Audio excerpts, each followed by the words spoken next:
Halo semuanya, Assalamualaikum warahmatullahi wabarakatuh.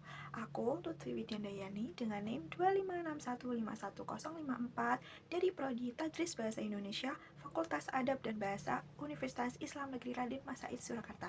Nah teman-teman, di video kali ini aku mau ngejelasin materi mengenai pendekatan dekonstruksi dan sastra lintas budaya.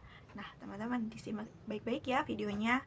Masuk poin pertama, apa sih karya sastra itu? Karya sastra adalah hasil ciptaan yang mengutamakan nilai estetika. Plato mengatakan bahwa sastra adalah tiruan dari kenyataan sekaligus merupakan representasi ide. Sementara Suharyanto menyebutkan bahwa sastra dapat mempengaruhi cara seseorang berpikir tentang hidup, nilai moral, dan kebenaran. Lewat bahasa, sastra berbicara tentang manusia dan kemanusiaan. Makanya, sastra tidak bisa dilepaskan dari kehidupan sosial dan budaya. Setiap karya sastra biasanya memuat nilai konflik, hingga perilaku manusia yang bisa kita ambil pelajarannya. Nah, kita masuk ke poin 2, teman-teman, yaitu dekonstruksi. Dekonstruksi adalah metode membaca teks yang diperkenalkan oleh filsuf Prancis, yaitu Jacques Derrida. Melalui pendekatan ini, Derrida ingin menunjukkan bahwa makna dalam teks itu tidak pernah stabil dan selalu terbuka untuk ditafsirkan ulang. Dekonstruksi menolak anggapan bahwa sebuah teks memiliki makna tunggal. Di dalam teks itu ada ketegangan, kontradiksi, ambiguitas, dan undesidibility, yaitu ketidakmampuan teks untuk benar-benar menetapkan satu makna final. Menurut Derrida, teks ini tuh seperti bangunan yang kelihatannya kokoh, tetapi kalau kita baca lebih dalam nih ya, ada bagian-bagian yang justru melemahkan makna yang ingin ditegaskan oleh pengarangnya.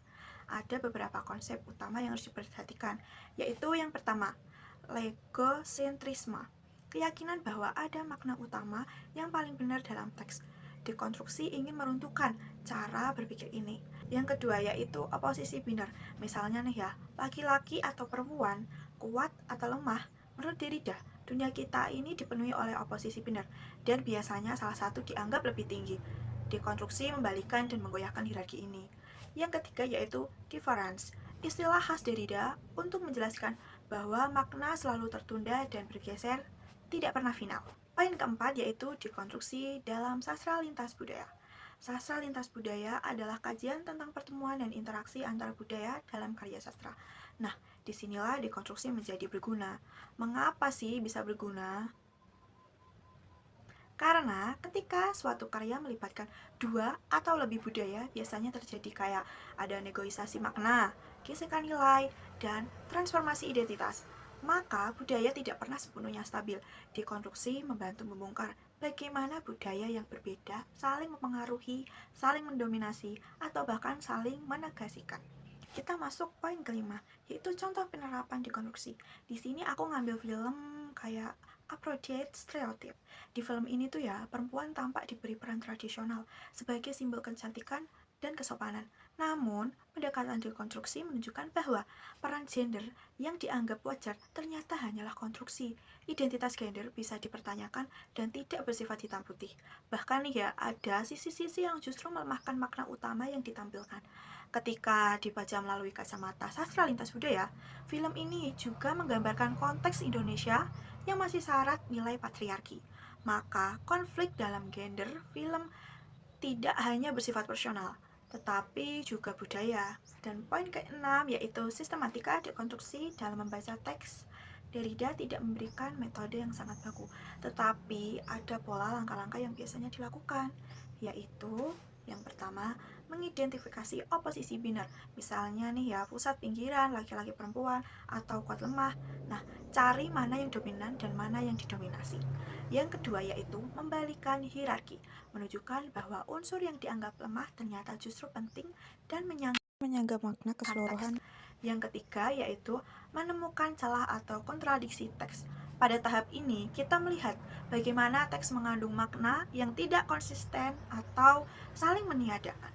Yang keempat yaitu menawarkan konsep atau makna baru.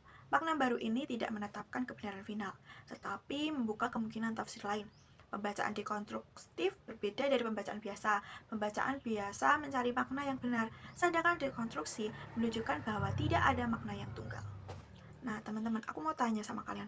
Terus, mengapa dekonstruksi penting dalam sastra lintas budaya? Nah, karena Dalam dunia global saat ini, budaya saling bertemu dan saling mempengaruhi.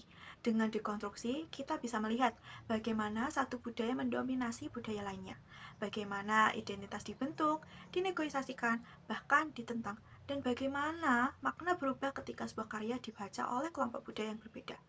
Pendekatan ini membuat cara membaca kita menjadi lebih kritis, lebih inklusif, dan lebih sadar bahwa tidak ada satu perspektif budaya yang bisa mengklaim kebenaran tunggal.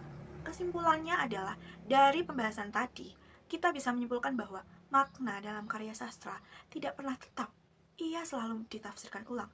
Dekonstruksi membantu kita membongkar struktur makna yang tetap kokoh. Sastra lintas budaya menunjukkan bahwa karya sastra selalu berada dalam perjumpaan antar budaya. Dengan menggabungkan keduanya, kita dapat membaca karya sastra secara lebih mendalam, kritis, dan terbuka terhadap berbagai kemungkinan makna. Oke semuanya, terima kasih sudah menonton video kali ini. Semoga penjelasan ini membantu kamu memahami pendekatan dekonstruksi dan sastra lintas budaya dengan lebih mudah ya. Bila ada salah kata, aku minta maaf. Semoga ini sangat berguna bagi kalian semua. Cukup sekian dari aku, bye-bye.